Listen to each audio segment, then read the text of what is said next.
आइए दोस्तों, हम आप लोग को बिहार दरोगा का सेट मरवाते हैं। देखिए, पहला क्वेश्चन है, अंग्रेजों के खिलाफ प्रसिद्ध भारत छोड़ो आंदोलन महात्मा गांधी ने डैश में चलाया था। तो 1942 में चलाया था। डेट यदि याद रखना चाहते हैं तो 9 अगस्त 1942 को। दूसरा क्वेश्चन देखिए, हेलीवीड और बेलूर के मंदिर डैश द्वारा बनाए गए थे। तो हेलीवीड और बेलूर का मंदिर होयसल के द्वारा बनाया गया था, होयसल राजवंश के द्वारा बनाया गया था। देखिए तीसरा, तृतीय पानीपत युद्ध में मराठे डैश से पराजित हुए थे। तो मराठे जो है अफगान से पराजित हुआ था। देखिए और आगे, अकबर अकबर ने डैश के लिए राजपूतों की मित्रता और सहयोग मांगा था। तो किसके लिए? तो भारत में मुगल साम्राज्य की नींव मजबूत करने के लिए सहयोग मांगा था। देखिए ऊपर कर लेते थोड़ा सा।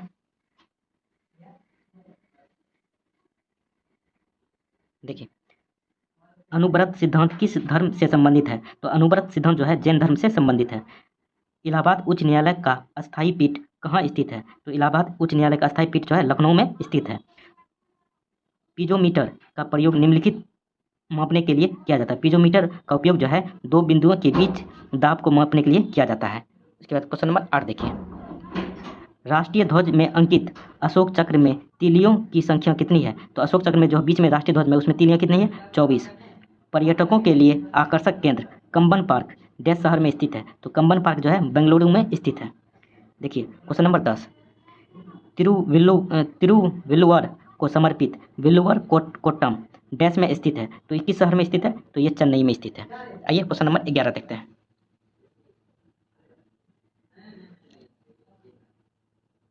देखिए, वह मंदिर का रथ जो अपने वृहत आकार के लिए प्रसिद्ध है। तो कहाँ पे है रथ मंदिर? तो ये कांचीपुरम में है। क्वेश्चन नंबर 12 देखिए, ओणम पर्व डैश में मनाया जाता है। ओणम पर्व किस राज्य में मनाया जाता है? तो ये केरल में मनाया जाता है। क्वेश्चन नंबर 13 देखिए, तमिलनाडु के मुख्यमंत्री जिनको भारत रत्न पुरस्कार से सम्मानित किया गया वह कौन थे? तो एम.जी. रामचंद्रन उनका नाम है। तो इनका कार्यकाल जो है 10 वर्षों का रहा था। कभी कभी कार्यकाल भी पूछ लेता है कि कितना कार्यकाल रहा था, तो 10 वर्षों का कार्यकाल रहा था।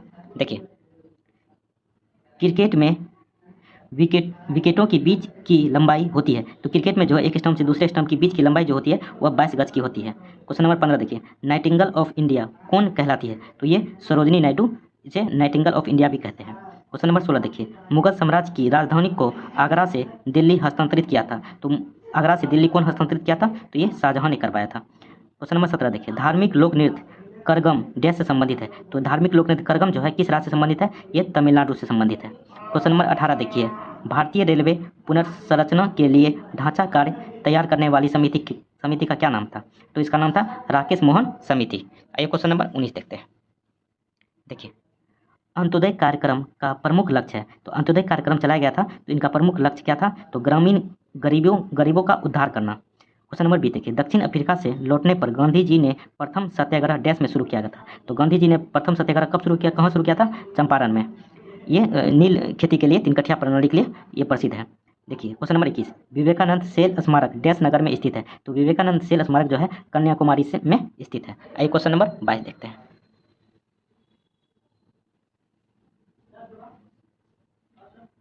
देखिए क्वेश्चन नंबर 22, बेलूर कोटा रॉकेट प्रमोशन स्थल डैश राज्य में स्थित है। तो ये रॉकेट प्रमोशन जो किस राज्य में स्थित है? तो आंध्र प्रदेश में स्थित है। देखिए क्वेश्चन नंबर 23, अज्ञात सैनिकों का स्मारक भारत में कौन सा है? तो ये ऑप्शन है, तो इसमें इंडिया गेट हो जाएगा। ठीक है। क्वेश्चन नंबर 24 देखिए, विटामिन सी का रासायनिक नाम क्या होता है? तो विटामिन सी का रासायनिक नाम एस्कॉर्बिक अम्ल होता है। आइए क्वेश्चन नंबर 25 देखते हैं। देखिए, स्वयं कणों के वास्तविक संचलन के बिना पदार्थ द्वारा ऊष्मा अंतरण की प्रक्रिया क्या कहलाती है? तो ये विकिरण कहलाती है। 26 नंबर देखिए, किस दार्शनिक को 10,000 पीढ़ियों का अध्यापक कहा गया है? तो 10,000 पीढ़ियों का अध्यापक ये कन्फ्यूशस को कहा गया है। क्वेश्चन नंबर 27 देखिए, ध्वनि तरंगों के डैश के कारण उत्पन्न होती है। प्रतिध्वनि जो इको साउंड किसके कारण होती है? ये परावर्तन के कारण होती है। क्वेश्चन नंबर 28 देखिए, जल के बीकर में बर्फ पिघलता है, तो बीकर में जल का तल क्या होता है? तो यह वही रहेगा जो जो आप बर्फ डालिएगा जिस गिलास में, जो छेकेगा पिघलने के बाद भी वही रहेगा। ठीक है, तो वही रहेगा। क्वेश्चन नंबर 29 देखिए, रिएक्टर स्केल डैश को मापने के लिए प्रयुक्त किया जाता है। तो भूकंप की तीव्रता मापने के लिए किया जाता है। क्वेश्चन नंबर 30 देखिए, स्तनधारियों में भ्रूण विकास डैश में होता है। तो स्तनधारियों में जो भ्रूण विकास ये गर्भाशय में होता है। क्वेश्चन नंबर 31 देखिए, डैश में सभी अम्लों के लिए समान तत्व है। तो सभी अम्लों के लिए समान तत्व हाइड्रोजन होता है। आइए क्वेश्चन नंबर 32 देखते हैं। देखिए क्वेश्चन नंबर 32, दर्पण को रजतन के लिए निम्नलिखित में से कौन से पदार्थ प्रयुक्त होता है? तो दर्पण के पीछे में जो रंगाया जाता है वो कौन सा पदार्थ इसमें लगाया जाता है? तो इसमें सिल्वर नाइट्रेट लगाया जाता है। देखिए क्वेश्चन नंबर 33, लिपिड डैश होते हैं? तो लिपिड क्या होते हैं? यह वसीय अम्ल होते हैं। क्वेश्चन नंबर 34 देखिए, वायु में निम्नलिखित में से कौन सा धातुओं को जोड़ता है? तो ये हाइड्रोजन जोड़ता है। क्वेश्चन नंबर 35 देखिए, वायु का प्रमुख संगठक है? तो वायु का प्रमुख संगठन कौन है? नाइट्रोजन, क्योंकि नाइट्रोजन 78% रहता है। क्वेश्चन नंबर 36 देखिए, ऊपर कर लेते हैं थोड़ा सा। देखिए, तत्व का गुणधर्म डैश से निर्धारित होता है? तो तत्व में का जो गुणधर्म है ये किससे पे निर्भर करता है? ये तो परमाणु क्रमांक पे निर्भर करता है। क्वेश्चन नंबर 37 देखिए, जल का अस्थायी कठोरता डैश के रहने के कारण होती है? जल में जो कठोरता होती है वो किसके रहने के कारण होती है? तो ये कैल्शियम सल्फेट के रहने के कारण होती है। क्वेश्चन नंबर 38 देखिए, निकट दृष्टि डैश से सही की जा सकती है? तो निकट दृष्टि दोस्त जिस व्यक्ति को होता है तो उसको कौन सा लेंस का उपयोग होता है? ये उत्तल लेंस का उपयोग किया जाता है। क्वेश्चन नंबर 38 देखिए। क्वेश्चन नंबर 39 देखिए, देखिए निम्नलिखित में से कौन सा लाल रक्त कोशिका के विरचन के लिए आवश्यक है? तो ये फोलिक अम्ल होगा। 40 नंबर देखिए, निम्नलिखित में कौन सा रक्त समूह वाला व्यक्ति यूनिवर्सल डोनर कहा जाता है? जो सभी को दे सकता है रक्त वो होगा। ठीक है। निम्नलिखित में कौन सी ग्रंथि अश्रु स्रावित करती है? तो आंसू जो स्रावित करती है कौन सी ग्रंथि? ये क्रेमल ग्रंथि जो है अश्रु स्रावित करती है। क्वेश्चन नंबर 42 देखिए, निम्नलिखित में से कौन सा विटामिन रक्त की थक्के करने में मदद करती है? तो विटामिन के। क्वेश्चन नंबर 43 देखिए, रक्त श्वेताणु का प्रधान कार्य क्या होता है? तो WBC का जो है क्या काम है? ये संक्रमण को रोकना होता है। आइए क्वेश्चन नंबर 44 देखते हैं। देखिए, धनुक बाई जो मुंह खोलने की कठिनाई है वो डैश का लक्षण है? तो आपका मुंह जब नहीं खुलता है तो वो कौन सा बीमारी होता है जो नहीं खुलता है? ये टिटनेस की वजह से नहीं खुलता है। क्वेश्चन नंबर 45 देखिए, डैश के अभाव से मधुमेह रोग होता है? तो मधुमेह रोग या डायबिटीज किसकी वजह से होता है? तो ये इंसुलिन की वजह से होता है। क्वेश्चन नंबर 46 देखिए, वह कौन सा ग्रह है जिसके चारों ओर सल्फ्यूरिक अम्ल होता है? तो कौन सा ग्रह है जिसके चारों ओर सल्फ्यूरिक अम्ल होता है? तो ये शुक्र होगा। क्वेश्चन नंबर 47 देखते हैं।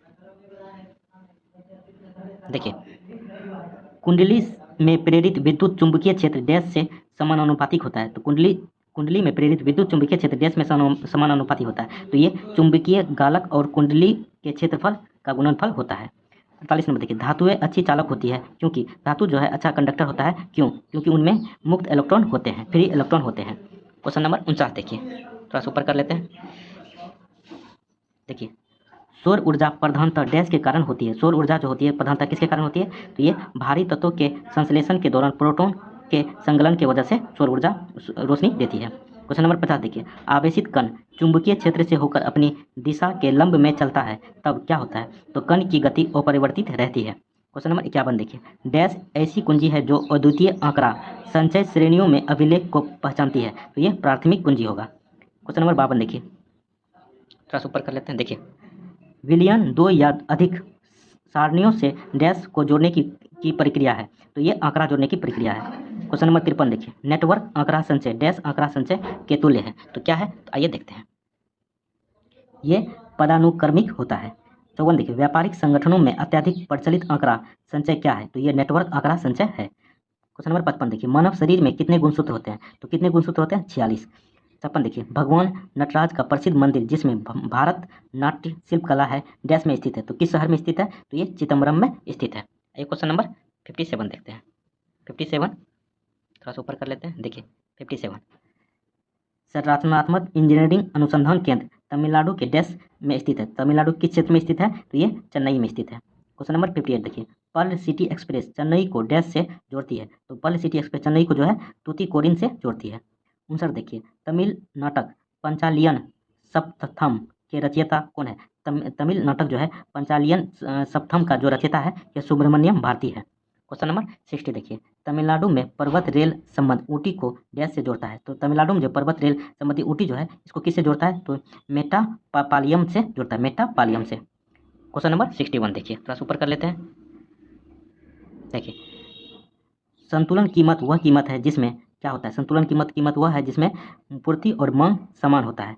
पूर्ति और मांग जो है समान होता है वो संतुलित कीमत हुआ है। क्वेश्चन नंबर 62 देखिए, किसे अर्थशास्त्र का पिता कहा गया है? तो अर्थशास्त्र का पिता जो है एडम स्मिथ को कहा गया है। क्वेश्चन नंबर 63 देखिए, भटनागर पुरस्कार किस क्षेत्र में दिया जाता है? तो भटनागर पुरस्कार जो है विज्ञान के क्षेत्र में दिया जाता है। क्वेश्चन नंबर 64 देखिए, किस बैंक का पुराना नाम इंपीरियल बैंक था? तो किस बैंक का पुराना नाम इंपीरियल बैंक है? तो ये SBI का पुराना नाम इंपीरियल बैंक है। आइए 65 देखते हैं। देखिए, प्रायद्वीपीय भारत की सबसे ऊंची चोटी कौन है? तो प्रायद्वीपीय भारत की सबसे ऊंची चोटी जो है अन्नाईमुड़ी है, अन्नाईमुड़ी है। ठीक है। क्वेश्चन नंबर 66 देखिए, शैव संतों में से सबसे प्रसिद्ध व्यक्तियों की संख्या कितनी है? तो ये संख्या जो है 4 है। शैव संतों में जो प्रसिद्ध व्यक्तियों की संख्या 4 है। क्वेश्चन नंबर 67 देखिए, तमिलनाडु के लोकप्रिय नेता श्री MG रामचंद्रन डैश तक तमिलनाडु के मुख्यमंत्री रहे? तो ये 10 वर्ष तक तमिलनाडु के मुख्यमंत्री थे। क्वेश्चन नंबर 68 देखिए, तमिल का प्रथम नाटक मोनोमनी नियम की रचना कौन किया था? तो मोनोमनी नियम का रचना जो है सुंदर पिल्लई किया था। आइए क्वेश्चन नंबर 69 देखते हैं। देखिए क्वेश्चन नंबर 69, तमिलनाडु में होजरी उद्योग के लिए प्रसिद्ध स्थल है? तो होजरी उद्योग के लिए तमिलनाडु में जो है कोयम्बटूर प्रसिद्ध है। क्वेश्चन नंबर 70 देखिए, चित्रा पूर्णिमा त्यौहार के प्रसिद्ध स्थल को पहचानिए। तो ये चित्रा पूर्णिमा किस स्थल पे, कहाँ पे होता है? तो ये कुंभकोणम में होता है। 71 नंबर देखिए, RBI का राष्ट्रीयकरण कब हुआ था? तो RBI का राष्ट्रीयकरण जो है 1949 में हुआ था। क्वेश्चन नंबर 72 देखिए, जब संसद के दोनों सदनों में किसी साधारण विधेयक में मतभेद हो तो इस गतिरोध को डैश द्वारा सुलझाया जाता है? तो ये दोनों सदनों की संयुक्त बैठक द्वारा सुलझाया जाता है। तो दोनों सदनों की संयुक्त बैठक जो है आर्टिकल 108 में दिया गया है। आइए क्वेश्चन नंबर 73 देखते हैं। देखिए, भारत के संविधान का भाग 4 डैश के बारे में बताता है? तो भारत का संविधान भाग 4 जो है नीति निर्देशक सिद्धांत के बारे में बताता है, DPSP के बारे में बताता है। तो राजनीति के निर्देशक सिद्धांत के बारे में बताता है। देखिए क्वेश्चन नंबर 74, निम्नलिखित में किसे डॉक्टर अंबेडकर ने संविधान का हृदय और आत्मा कहा है? तो ये आर्टिकल 32 को कहा है संविधान का आत्मा। तो ये संवैधानिक उपचार के अधिकार को होता है। आर्टिकल 32 जो है संवैधानिक उपचार के अधिकार है। क्वेश्चन नंबर 75 देखिए, निम्नलिखित किस निकाय की अध्यक्षता गैर सदस्य करता है? तो मतलब उस याचिका ये नहीं रहता, गैर सदस्य करता है। तो वो देखिए क्या होगा इसका आंसर?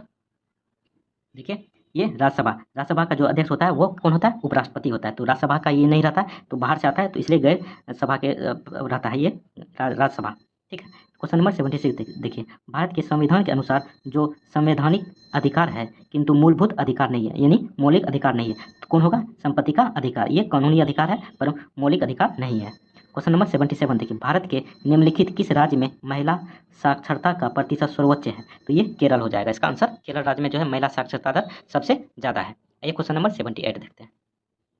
देखिए, विश्व में सबसे अधिक कॉफ़ी उत्पादक देश कौन सा है? तो कॉफ़ी उत्पादक सबसे अधिक ब्राज़ील है। 79 देखिए, चौथा खंभा किसका घोतक है? तो चौथा खंभा जो है समाचार पत्र का घोतक है या चिन्ह है। क्वेश्चन नंबर 80 देखिए, निम्नलिखित में से कौन 1829 ईस्वी में सती प्रथा के उन्मूलन के में कारक थे? तो सती प्रथा को कौन बंद किया था? तो लॉर्ड बेंटिंक ने किया था। किसकी सहायता से राजा राम मोहन राय की सहायता से 1829 ईस्वी में। क्वेश्चन नंबर 81 देखिए, स्कैनर को कहा जाता है? तो स्कैनर को क्या कहा जाता है? ये कंप्यूटर की आंख कहा जाता है। क्वेश्चन नंबर 82 देखिए, थोड़ा सा ऊपर कर लेते हैं। देखिए, प्रत्येक ALU एक समय में कितने बिट डाटा को डिकोड करती है? तो ALU जो है एक समय में कितने डाटा को? ये 32 बिट डाटा को डिकोड करती है। क्वेश्चन नंबर 83 देखिए, मुख्य आगम उपकरण कौन है? तो मुख्य आगम उपकरण जो है कीबोर्ड, माउस, पंच कार्ड सभी है, तो उपयुक्त सभी। क्वेश्चन नंबर 84 देखिए, रोम का फुल फॉर्म होता है रीड ओनली मेमोरी, किस प्रकृति की मेमोरी है? तो रोम जो है यह अस्थायी प्रकृति की मेमोरी है। क्वेश्चन नंबर 85 देखिए, भारत एवं पाकिस्तान का विभाजन किस योजना के तहत हुआ था? तो ये माउंटबेटन योजना के तहत भारत और पाकिस्तान का विभाजन हुआ था। आइए क्वेश्चन नंबर 86 देखते हैं। देखिए, करेंसी एंड फाइनेंस पर वार्षिक रिपोर्ट का प्रकाशन किसके द्वारा किया जाता है? तो करेंसी एंड फाइनेंस का वार्षिक रिपोर्ट जो है यह रिजर्व बैंक ऑफ इंडिया यानी RBI के द्वारा इसका प्रकाशन किया जाता है। क्वेश्चन नंबर 87 देखिए, विकासशील देशों में निम्न में से क्या नहीं होता है? तो विकासशील देश जो है जैसे भारत, इसमें क्या नहीं होता है? देखिए, बढ़ती जनसंख्या तो होगा ही, उच्च बेरोजगारी तो होगा ही, बढ़ती गरीबी तो होगा ही, बढ़ता आतंकवाद ये नहीं होगा। क्वेश्चन नंबर 88 देखिए, वन उत्पादन एवं कृषि किस सेक्टर के अंतर्गत आते हैं? तो वन उत्पादन और कृषि जो है प्राथमिक सेक्टर के अंतर्गत आते हैं। तो देखिए 3 भागों में बांटा गया, प्राथमिक, द्वितीय और तृतीयक। प्राथमिक सेक्टर में हो गया वन और कृषि, इसके द्वितीय सेक्टर में हो गया आपको वन और प्राकृतिक से जो भी कृषि से जो भी उत्पन्न होता है उसका जो वहाँ पे बनता है फैक्ट्री सब में, फैक्ट्री सब हो गया द्वितीय क्षेत्रक, और तृतीय क्षेत्रक हो गया आपका सेवा क्षेत्र। ठीक है। आइए क्वेश्चन नंबर 89 देखते हैं। देखिए, हार्डवेयर क्या है? तो हार्डवेयर जो है कंप्यूटर में जो हार्डवेयर होता है वो क्या है? तो ये कंप्यूटर का भौतिक अंग होता है। क्वेश्चन नंबर 90 देखिए, एलिसा परीक्षण किसके निदान के लिए किया जाता था? एलिसा टेस्ट जो है किसके लिए किया जाता है? तो ये एड्स के लिए किया जाता है, एड्स प्रतिरक्षी के लिए किया जाता है। क्वेश्चन नंबर 91 देखिए, गौतम बुद्ध को कहाँ कौंडन्य और 5 ब्राह्मण मिले थे? तो गौतम बुद्ध को कहाँ 5 ब्राह्मण मिले थे? कौंडन्य और 5 ब्राह्मण ये उरुवेला में जो बोध गया में स्थित है वहाँ पे मिला था। क्वेश्चन नंबर 92 देखिए, यापनीय संप्रदाय किससे संबंधित है? तो यापनीय संप्रदाय जो है ये जैन से संबंधित है। ये क्वेश्चन नंबर 93 देखते हैं। देखिए, किस किस गुप्त शासक ने परम भागवत की उपाधि ग्रहण की थी? तो किस गुप्त शासक ने परम भागवत की उपाधि ग्रहण की थी? ये समुद्रगुप्त ने किया था। समुद्रगुप्त याद रखिएगा, इसका पैसे पे जो है बिना बजाते हुए भी इसको चिन्हित किया गया है। ठीक है। क्वेश्चन नंबर 94 देखिए, वहाबी आंदोलन का उद्देश्य क्या था? तो वहाबी आंदोलन का जो उद्देश्य था उपयुक्त सभी था, सामाजिक तथा धार्मिक सुधार भी था, मुस्लिमों पर पड़ने वाले पाश्चात्य प्रभावों का विरोध भी था, भारत में ब्रिटिश सत्ता की समाप्ति भी वहाबी आंदोलन का उद्देश्य था। क्वेश्चन नंबर 95 देखिए, बिहार में जब मानसून का आगमन होता है तो सापेक्षिक आर्द्रता क्या होता है? बिहार में जब मानसून का आगमन होता है तो सापेक्षिक आर्द्रता क्या होता है? ये बढ़ जाता है। तो क्वेश्चन नंबर 96 देखिए, बिहार के मैदानी भागों में औसत वर्षा होती है। तो बिहार के मैदानी भाग में औसत वर्षा जो है 100 से 150 सेंटीमीटर की में होता है।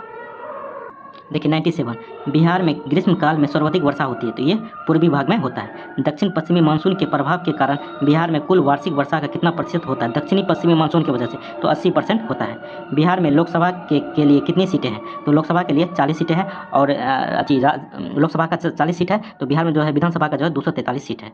Bharat wagon and engineering company limited स्थित है। तो भारत का वैगन एंड इंजीनियरिंग कंपनी जो लिमिटेड है ये फतवा में स्थित है। चलिए, थैंक यू, जय हिंद।